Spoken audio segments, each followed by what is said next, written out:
Salut la compagnie, c'est Alex, j'espère que vous allez bien. De mon côté, pour marquer ce 70e épisode, je m'aventure par un beau soleil à Agondange, une commune française du département de la Moselle, dans le nord-est, située entre Metz et Thionville. En 2023, celle-ci comptait un peu plus de 9200 Agondangeois et Agondangeoises. Pour la petite histoire, c'est en 1179 que des écrits font apparaître l'existence du village de Angodange. Par la suite, celui-ci va changer plusieurs fois de nom jusqu'à ce qu'il trouve son appellation actuelle depuis 1869. Durant l'époque gallo-romaine, la voie romaine traversait la cité en reliant Reims à Trèves et Agondange connaissait une activité intense. Encore aujourd'hui, témoin de ce passé, la ville préserve une haute borne, un monolithe en pierre jaune, placé à l'époque au croisement des lieux sacrés. Il s'agit de la dernière existante dans le pays messin. Étant en possession du chapitre de la cathédrale Saint-Étienne de Metz, le village est revendiqué par le Luxembourg qui décide de l'incendier, le piller et le dévaster en l'an 1517. La commune fut ensuite luxembourgeoise jusqu'au traité des Pyrénées de 1659. Cela explique d'ailleurs pourquoi les armoiries du duché de Luxembourg figurent sur le blason de la commune. Ainsi, en 1546, la ville est ravagée et son état ne va guère s'améliorer avec l'avènement de la guerre de 30 ans au XVIIe siècle. Au-delà des dégâts humains et matériels des guerres que va continuer à subir Agondange au XIXe et au XXe siècle, la ville va également voir son nom être remanié en Hagendingen par l'Empire allemand et l'Allemagne nazie avant de retrouver son appellation initiale. La reconstruction d'après-guerre, puis le déclin progressif de la sidérurgie dans les années 1980 marquent un nouveau tournant. Après la fermeture de l'usine de Thyssen en 1985, qui a structuré la vie économique et sociale de la commune pendant plus de 70 ans, la ville se tourne vers de nouveaux horizons. Développement durable, culture, commerce et qualité de vie. Elle connaît notamment une notoriété internationale grâce à la pièce de théâtre de l'écrivain Jean-Paul Wenzel, Loin d'Agondange, écrite en 1975. Ces nouveaux horizons m'émerveillent déjà, et ça tombe bien, puisqu'on a une citation à analyser en ce sens d'Éric Emmanuel Schmitt. « Sur Terre, ce ne sont pas les occasions de s'émerveiller qui manquent, mais les émerveiller. » Place au fragment d'essence. Le monde est plein de mystères. Ce qui est connu nous satisfait, nous déçoit ou nous lasse. Ce qui est inconnu nous indiffère, nous effraie ou nous galvanise. Quoi qu'il en soit, on est attaché à notre zone de confort. Et si on décidait de voir la vie autrement ? Dans Fragments d'essence, nous allons vers l'inconnu sous toutes ses formes. Nos principes, l'authenticité et la bienveillance. Nos objectifs, recréer du lien humain et partager les points de vue. Dans ce podcast, nous allons à la rencontre de celles et ceux que l'on ne prend pas assez le temps d'écouter et qui ont pourtant tellement à nous apprendre. Ensemble, nous parcourons les villes et les villages pour recueillir les précieux fragments de nos existences, croiser les regards et partager la richesse du monde qui nous entoure. Parce que ce qui fait une société ne peut se voir qu'au-delà des artifices, des barrières sociales et des jugements unilatéraux. Bienvenue dans le podcast qui vous donne la parole. Bienvenue dans Fragments d'essence.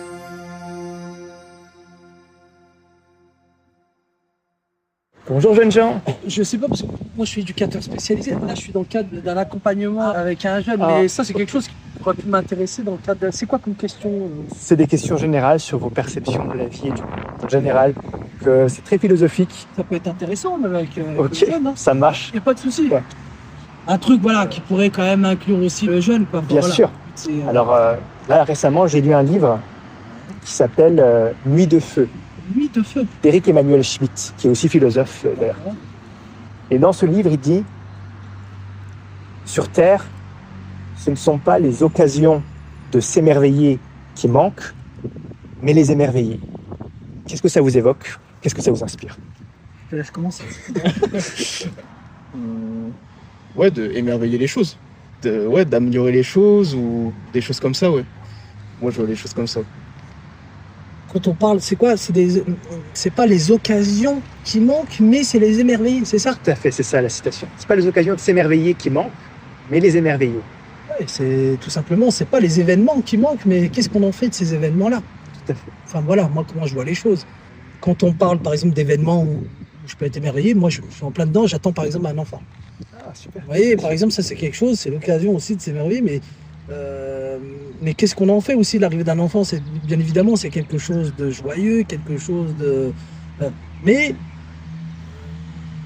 après, elle est assez vague aussi la question. Bien évidemment, c'est d'après ce que je comprends, c'est quoi? C'est pas les occasions qui manquent, mais quand vous dites les émerveiller, c'est quoi? C'est plus les émerveiller qui me dérangent en fait dans le.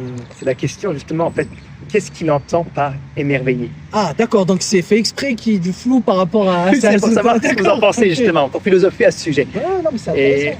Parce que justement, derrière émerveiller, il y a aussi le fait que ce soit une personne qui soit réceptive, qui soit sensible à ces occasions de s'émerveiller.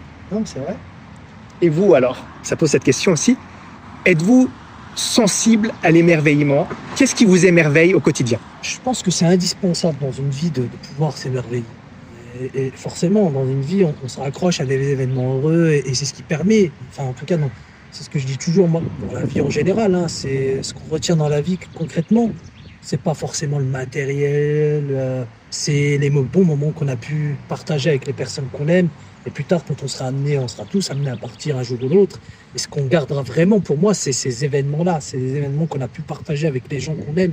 Pas tout ce qu'on a pu acquérir, donc, que ce soit au niveau matériel et j'en passe. Donc pour moi, c'est quelque chose de primordial pour pouvoir être heureux, tout simplement. Vivre des moments où on partage notre bonheur avec d'autres personnes. Et c'est l'essence même de la vie. Pour moi, le partage, les nouvelles rencontres, des événements heureux. Pour moi, le bonheur part de là, en tout cas. Vraiment. Et je pars du principe où vraiment, ouais, c'est ce que je garderai plus tard, et ça, c'est ma phrase de base, c'est vraiment les moments que j'ai pu partager avec les personnes que j'aime. Tout simplement. Enfin, moi, voilà comment je vois les choses. Après, je sais pas, t'es d'accord avec moi? Ouais, quand même. Non, mais est-ce que t'es d'accord sur le fait que, bah ouais, voilà, plus tard, qu'est-ce qui restera? Vraiment, est-ce que c'est plus le fait que tu achètes une belle maison, que tu achètes une belle voiture et j'en passe, mais ça reste que du matériel un jour ou l'autre. Forcément, ça se casse, et j'en passe. Mais les moments, par exemple, que tu as partagé en famille ou des choses comme ça, tu vois, moi, par exemple, la naissance de mes enfants, ça, c'est des moments que je n'oublierai jamais. Ce que j'ai pu partager quand j'étais plus jeune avec mes amis, que ce soit dans le cadre de mes vacances et autres, c'est des moments qui sont précieux et que je n'oublierai pas. Tu vois, c'est important, je trouve, surtout quand on a un enfant. Je trouve que par exemple, moi j'ai une petite qui a 4 ans et demi et je fais en sorte justement qu'elle ait cette petite étincelle dans les yeux qui fait qu'elle s'émerveille même pour des choses banales de la vie. Vous voyez, là par exemple, on est arrivé tout à l'heure, j'ai fait une réflexion par rapport aux fleurs. Je trouvais ça vachement joli, j'étais émerveillé, tu vois. Et ça, c'est un petit moment où c'est peut-être anodin, mais tu vois, ça permet de me sentir bien, là, par exemple, dans le cadre de cet après-midi, vraiment, c'est des petites choses. Bon, je trouve que voilà, c'est fleuri, c'est beau, c'est joli. Ça me met dans un état d'esprit où je suis, comme toi tout à l'heure, quand on est sorti, tu m'as dit aujourd'hui, je me sens bien. Peut-être que le temps, voilà, il y a des choses, en tout cas dans la vie, qui font que c'est peut-être anodin, c'est peut-être des petites choses, mais qui ont un impact sur ton état d'esprit, en tout cas, de la journée. Après, oui, pour moi, vraiment, ce qui m'émerveille, c'est vraiment mes moments à moi, avec ma famille, vraiment toute ma famille, et puis ces moments-là où vraiment, je n'oublierai jamais en fait, parce que c'est des souvenirs en fait qu'on garde, et ça restera en fait dans notre mémoire, pour toujours. Non mais ça c'est cool. Quand tu dis famille, c'est quoi? C'est plus un moment que tu as pu partager avec maman ou ouais, franchement avec ma famille l'ensemble proche. De la famille. Ouais. C'est super. Comment continuer à propager l'émerveillement au quotidien? Propager l'émerveillement au quotidien, c'est une bonne question. Après, c'est subjectif aussi. J'ai envie de vous dire, émerveillement, chacun n'a pas la même définition d'émerveillement. C'est quoi être émerveillé? Après vous allez avoir une définition. Moi, voilà, j'aurai ma propre définition, quelqu'un d'autre aussi. Je trouve que comment continuer tout simplement à s'émerveiller, c'est que faut pas avoir des grandes attentes. apprécier chaque instant. Voilà, s'émerveiller peut-être pour des choses banales, comme j'ai pu vous le dire, rien que voilà. Et positiver, tout simplement. Voilà, il peut nous arriver des choses un peu... Enfin voilà, on peut rencontrer des problèmes dans notre quotidien, mais toujours se raccrocher au positif. Je pars du principe où je crois énormément à la loi de l'attraction, c'est-à-dire que plus je pense positif, plus il y aura peut-être des choses positives qui m'arriveront dans la vie. Voilà, moi ça c'est quelque chose que je m'applique dans le cadre de ma vie. Et voilà, tout simplement continuer à s'émerveiller en occultant un peu l'aspect négatif. Voilà, hein, bien évidemment, hein, on est amené à rencontrer des difficultés dans notre vie, mais je trouve que s'émerveiller aussi, c'est de passer par des moments difficiles.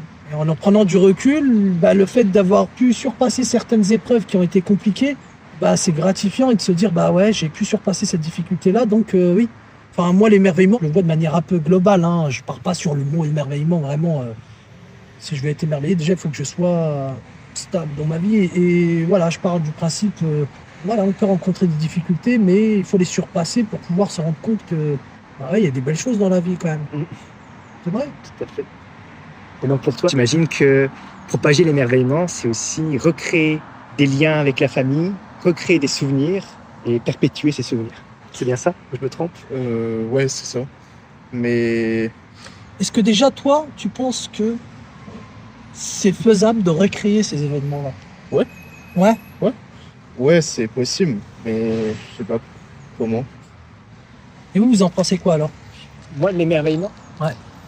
Eh bien, Parce que vous posez des questions, mais c'est Excellent. intéressant aussi que vous puissiez répondre.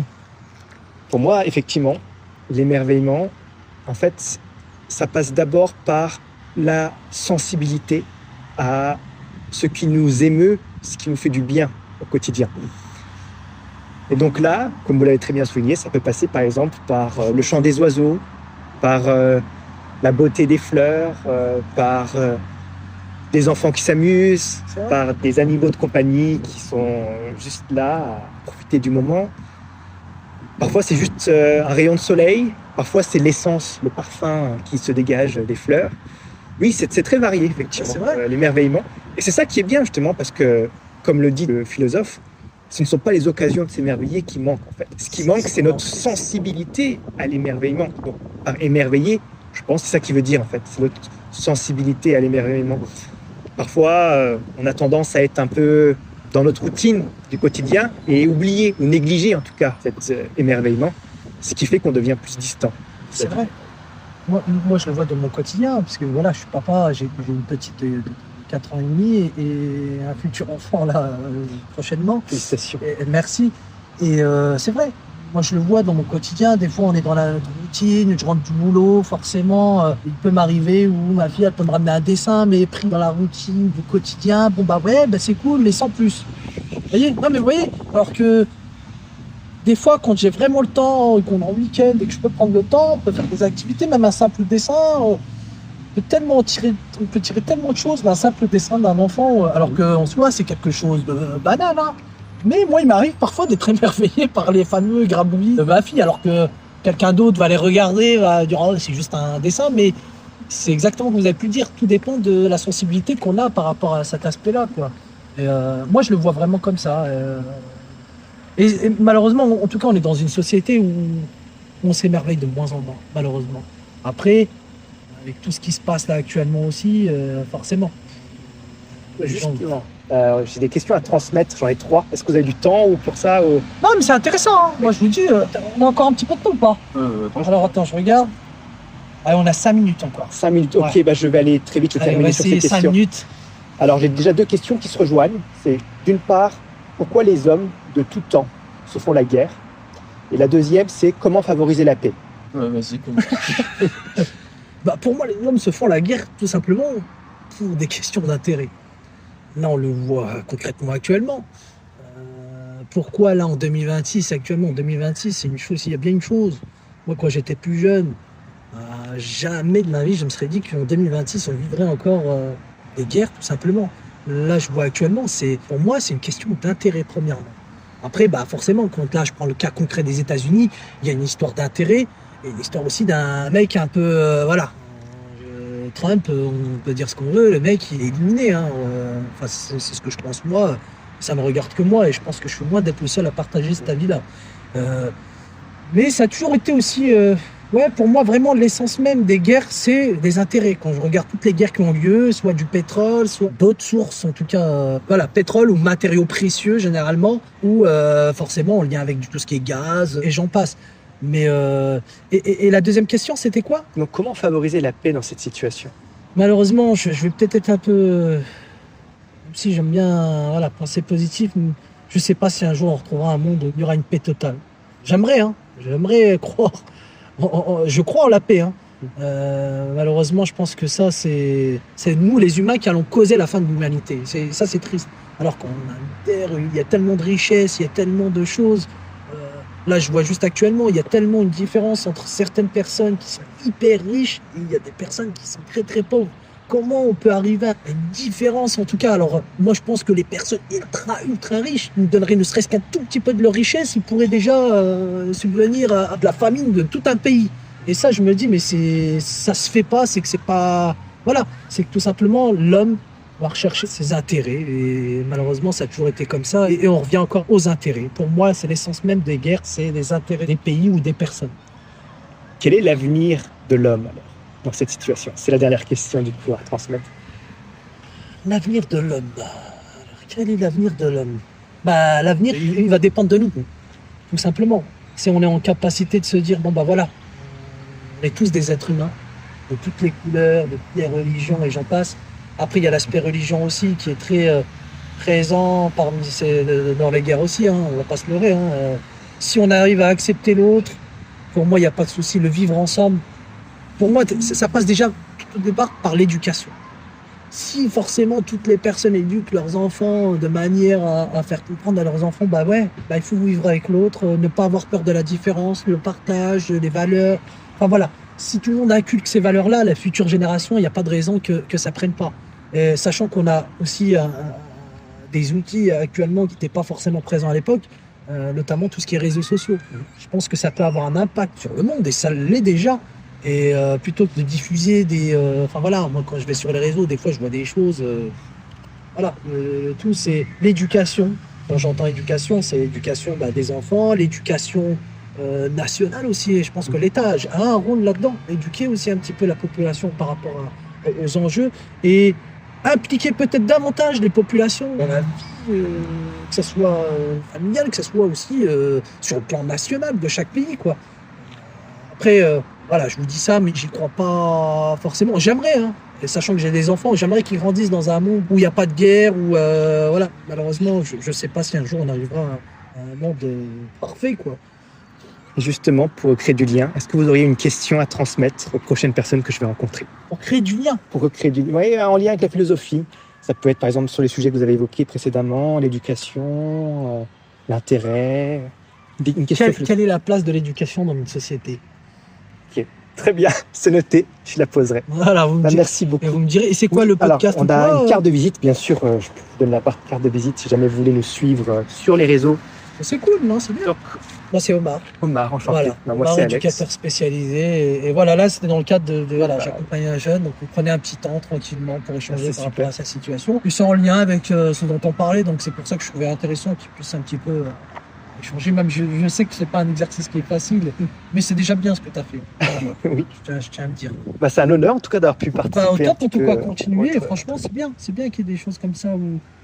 Ouais, ça mène à la réflexion et c'est dommage que là je suis dans le cadre du boulot et j'aurais aimé terminer dans le cadre perso et que je sois tranquille et qu'on ait vraiment le temps d'échanger, mais c'est vraiment intéressant. Et j'aime bien le nom aussi, fragment d'essence. Merci beaucoup, oui. Ça n'a pas été évident pour le trouver. C'est pas mal.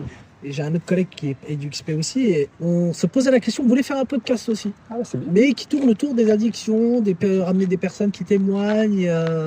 Mais après, entre l'émergence d'une idée et la mise en place, il y a un fossé. C'est une bonne idée. Mais je sais qu'il y en a pas mal aussi des podcasts comme ça qui existent. Énormément. Ouais, je sais. C'est difficile de se distinguer, mais en tout cas, ça reste une bonne initiative, une belle expérience. C'est ça. Après, moi, c'est le côté un peu pudeur aussi, dans le sens où j'ai pas forcément envie que mon entourage ou des personnes... vous voyez, parler à des personnes qui ne me connaissent pas, mais il y a ce côté où j'ai pas forcéement envie de me montrer, mais le côté podcast, j'aime bien. Il y a juste à voir. D'accord, là, vous êtes les premiers que j'ai rencontrés. Les premiers. Je vais voir les suivants.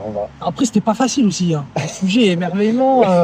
Oui, aujourd'hui, moi, je m'attendais Non, mais c'est vrai, c'est pas facile, quoi. Et c'est là que tu t'en rends compte que c'est pas un exercice facile. En tout cas, voilà, je garde votre carte. Je viendrai faire un petit tour sur vos réseaux. Je checkerai, Merci beaucoup. je checkerai ça. En tout cas. Et oui, n'hésitez pas à me faire des retours. Hein, si Ouais, il n'y a pas de souci. vous êtes des bienvenus. Merci beaucoup. Au plaisir, Et en bonne tout cas. journée.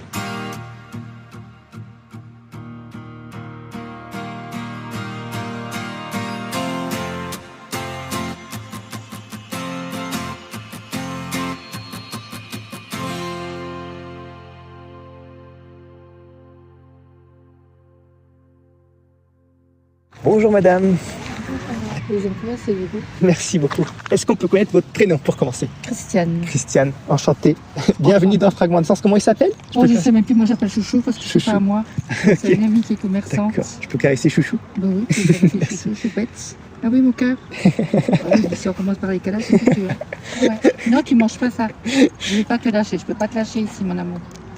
Ah, elle a l'air intriguée par le podcast. Est-ce que tu veux participer? Alors, aujourd'hui, on est dans le thème de l'émerveillement.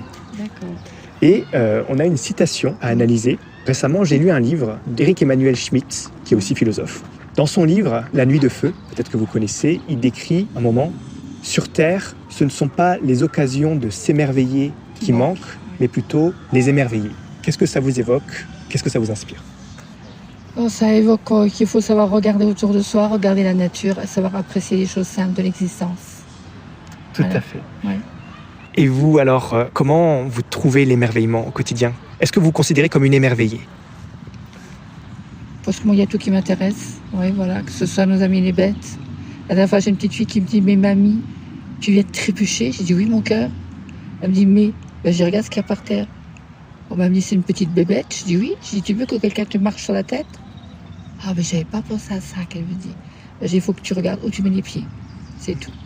Il faut savoir apprécier chaque jour que le Seigneur nous donne. C'est vrai. Ouais. Et comment propager l'émerveillement au quotidien?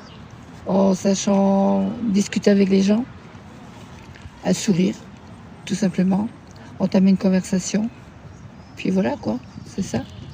C'est pas plus compliqué. C'est les gens qui se compliquent la vie à l'heure actuelle. C'est ça qui devient vraiment plus que pénible.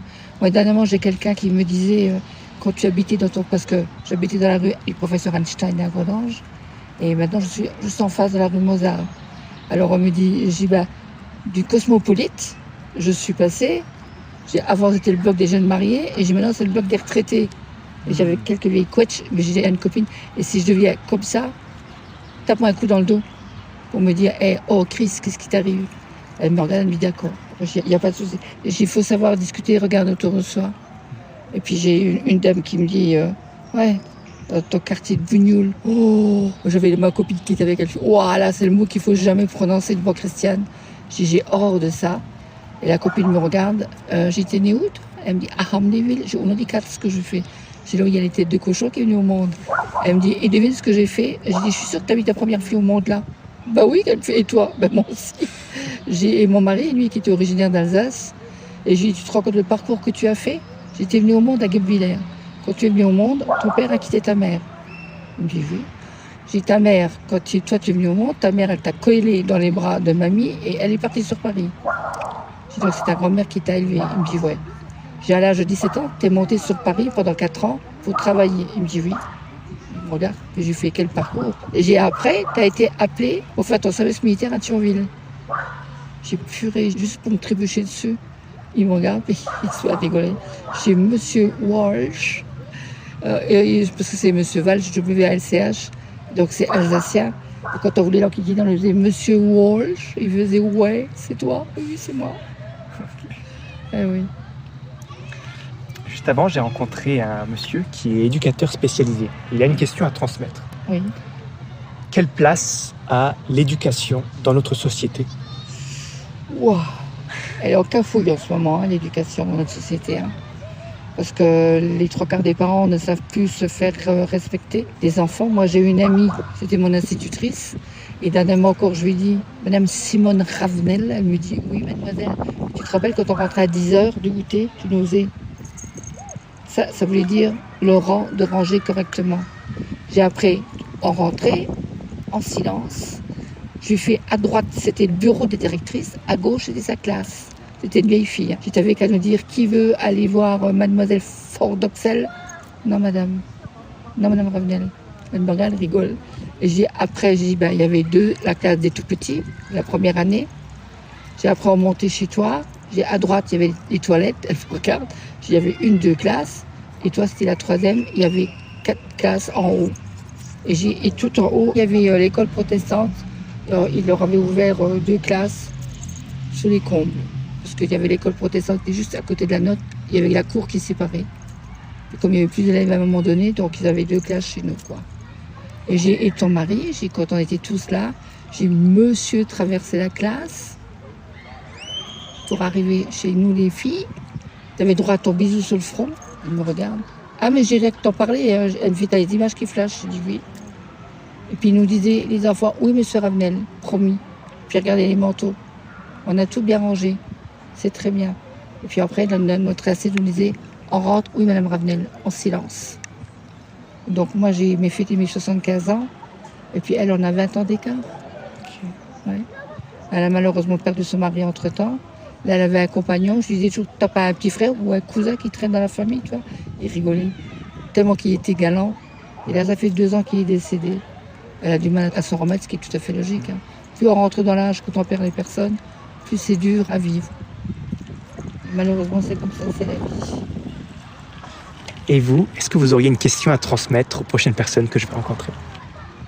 Savoir observer, savoir apprécier la nature, les choses simples de l'existence, un sourire, un bonjour.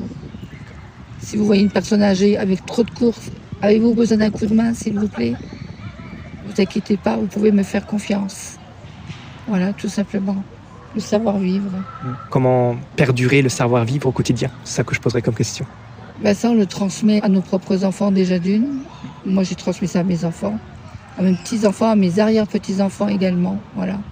Et quand je m'occupe, parce que j'étais agent de service en école maternelle, un jour j'ai un petit garçon, ma copine, on était copine de classe, elle me dit au bout de ton couloir là-bas, elle me dit regarde.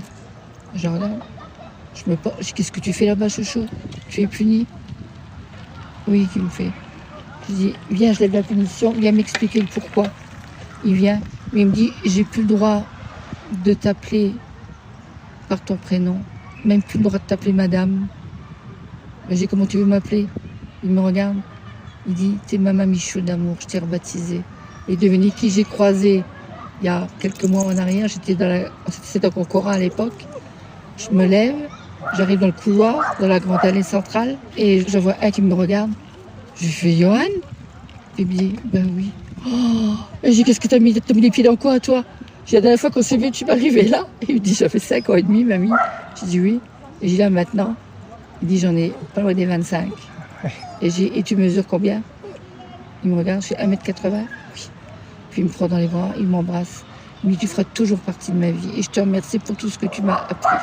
Et j'ai dit, moi, je te remercie pour ton savoir-vivre. Au même moment, il y a un jeune homme qui vient. Ils se regardent tous les deux. Il me dit, je te présente mon compagnon. J'ai dit, c'est gentil, ravi de faire votre connaissance. Ah, j'ai fait, non, j'ai pas besoin d'explication. C'est votre vie, les garçons.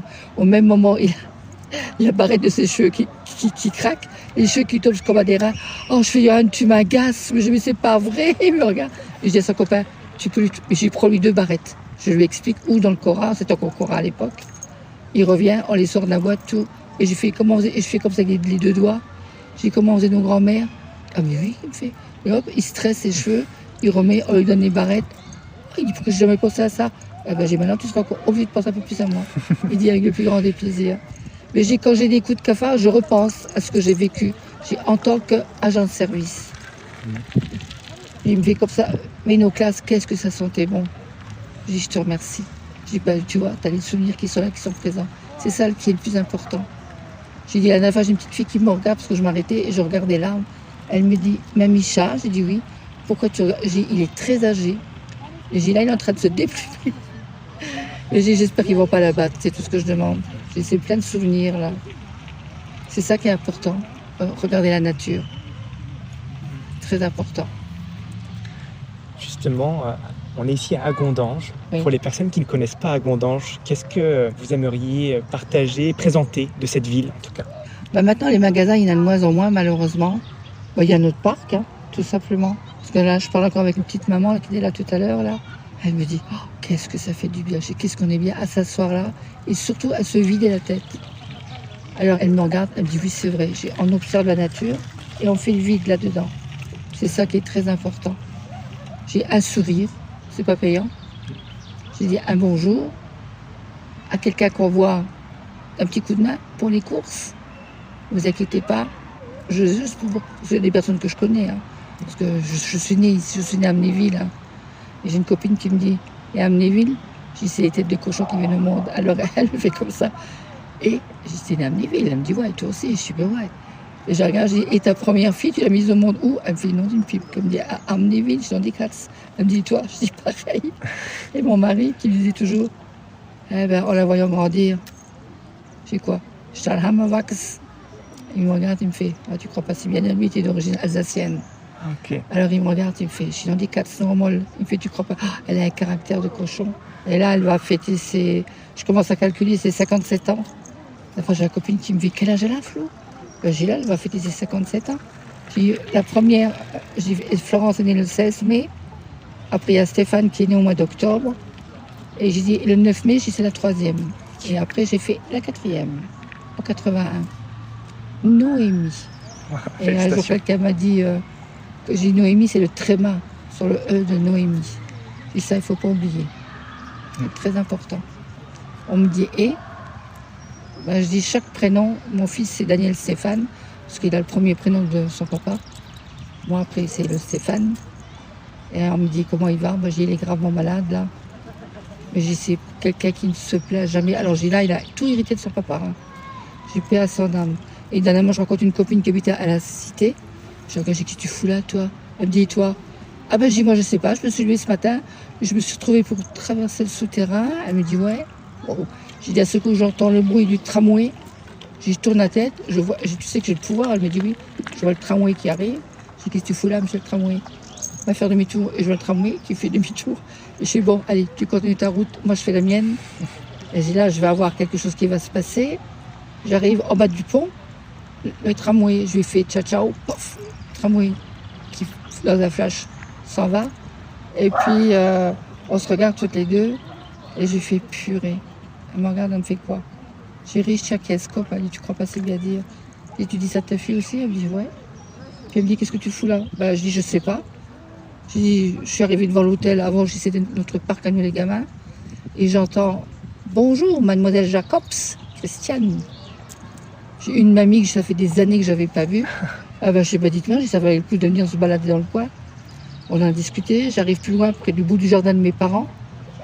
Je touche les haies comme ça, puis je fais aux haies. Oh purée, vous continuez à bien pousser. J'avais 3 ans quand papa vous a planté. Puis je vois un grand arbre fruitier. J'ai dit, toi par contre, tu remplaces celui-là qui a été abattu par la foudre. Et mon père, il a été obligé de le couper, quoi. Et là, ce qu'on a replanté, ben, t'as bien pris la relève. Et j'arrive devant la maison. Je regarde une copine, je dis, qu'est-ce que tu fous là, toi? Elle me dit, et toi? Elle me dit, qu'est-ce qui va te passer là dans le regard? J'ai dit, tu te rends compte qu'il faut que j'arrive à mon âge pour réaliser que j'avais que 14 ans quand maman est tombée malade. Non, 11 ans et 15 ans. Elle avait 38 ans quand elle est décédée. Ah ouais, c'est jeune. Et mon père, mon mari qui était sapeur-pompier, il me dit encore, il me téléphone un jour et il me dit, tu peux me préparer des affaires de rechange? Je lui dis, bien sûr. Puis je lui trouve une drôle de voix. Ça sonne, j'ouvre la porte, oh une odeur. Il me dit je suis désolée, il s'est circulé. Il dit je trimballe, waouh. Je dis qu'est-ce que t'as été, qu'est-ce que t'as encore découvert? Je t'expliquerai mais pas ce soir. C'est là que j'ai appris le décès de mon père. On l'avait retrouvé mort dans la maison, ça faisait 3 jours. Et c'est la voisine d'en face qui est habituée à voir les volets, comment s'ouvrir. Et il venait de rencontrer quelqu'un, une veuve de militaire en plus. Et j'avais dit à mon père, tout le bonheur que tu as eu avec maman, c'est là et là, la tête et le cœur. Mais ne t'arrête pas de vivre pour autant. Et il n'en a pas eu le bonheur. C'est pour ça qu'il faut profiter de chaque jour que le Seigneur nous donne. Pour savoir apprécier, savoir regarder autour de soi. Même quand quelque chose ne va pas, de dire il y a beaucoup plus malheureux que nous. Tout à fait, oui. Parce que là, en ce moment de la misère qu'il y a partout sur la planète, il y en a. Et ça fait peur. Là, j'ai une copine qui me dit, t'as entendu? J'ai dit oui, j'ai entendu, ils ont canardé une école, tous les élèves sont décédés. J'ai dit, comment on peut être aussi cruel? J'ai dit, un gosse ne demande rien. Je crois qu'il y a des enfants en ce moment qui sont pas La dernière fois, j'ai dit, oh là, t'as mangé quoi au petit-déj, toi? Il me regarde, il me fait, je ne me regarde pas comme ça. Je dis, il ne te permet jamais plus de faire ce geste que tu as fait à mon encontre. Je dis, ça va? Je dis, mais vous croyez où, là? Vous vous prenez pour qui? De quel droit? J'ai le respect, vous savez ce que ça veut dire? Voilà, je sais tout. Je ne vous demande pas la lune. On vous demande simplement d'avoir du savoir-vivre. Et j'ai une dame qui me dit encore, elle dit, et des fois on a beau les éduquer correctement. Je dis, ouais, mais ça ne sert à pas grand-chose. Mais je dis, ça c'est tout dans le monde dans lequel on vit.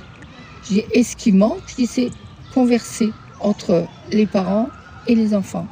Et les grands-parents également. Une fois, j'avais papy qui me fait, merci beaucoup, maman Micha d'amour, je dis de rien. Et merci d'avoir dit ça. Je dis, c'est très important. Oui, c'est vrai. Merci beaucoup pour moi. ce partage. Je vous en prie. J'ai encore quelqu'un qui m'a dit là encore récemment, j'ai dit Arthur bicyclette, il me regarde, il me fait, j'ai dit ouais. Il me dit, mais tu sais qu'il me dit certaines de tes phrases, il me dit, je m'excuse, mais je les ai pris pour moi. Je dis, si ça peut t'apporter quelque chose de plus, il n'y a aucun problème, il n'y a aucun souci. Très bien. Il n'y a pas de souci. Merci beaucoup, Mamicha. Puis, plaisir d'avoir fait votre connaissance. À de même. Belle journée à vous. À vous aussi. Merci beaucoup. Prenez soin de vous et de votre famille. Merci. De même. Merci. Au revoir.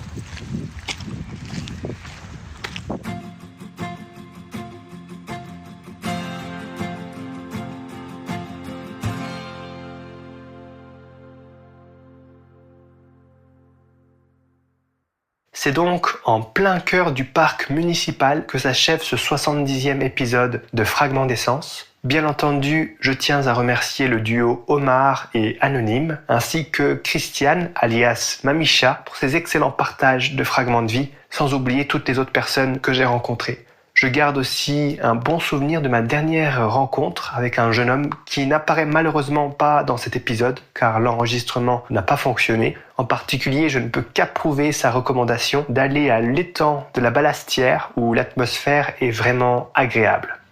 Globalement, les sujets abordés aujourd'hui ont tourné autour de l'émerveillement, l'éducation et les relations humaines.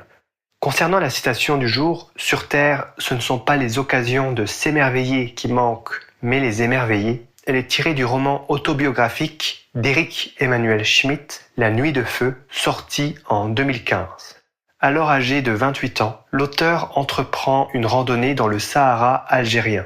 Il y découvre alors la joie, la simplicité et le bien-être quotidien de la population environnante. Au 3e jour de son expédition, il perd de vue ses compagnons de voyage et passe une nuit entière seul au cœur du désert. Là, un événement singulier, une sorte d'illumination, va radicalement transformer sa vie d'homme et d'auteur. La Nuit de Feu est en résumé un hymne à la vie en passant par tous les affects corporels qui apportent une pleine conscience de soi, que ce soit à travers les plaisirs, les craintes existentielles et la joie. Sur Terre, les merveilles nous entourent à foison, mais nous ne les voyons, nous ne les entendons, nous ne les sentons pas toujours. Dans nos routines, nous nous sommes nous-mêmes placés un voile sur nos yeux. Dès lors, la mission accomplie qui, autrefois, nous galvanisait est devenue banale à force de répétition.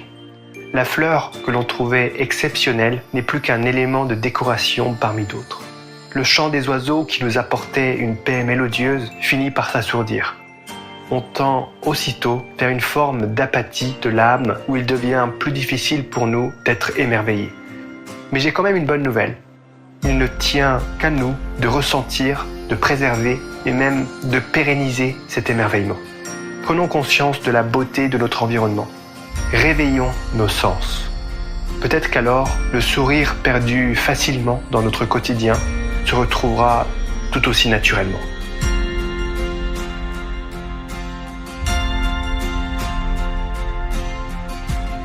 Merci d'avoir écouté cet épisode jusqu'au bout. Si tu l'as apprécié, on t'invite à le partager à tes proches, c'est notre meilleure communication et ça aide considérablement notre travail à gagner en visibilité. Tu peux aussi nous laisser une note et un commentaire sur Spotify, iTunes ou même YouTube. Ça prend à peine quelques secondes, mais c'est vraiment essentiel pour notre référencement.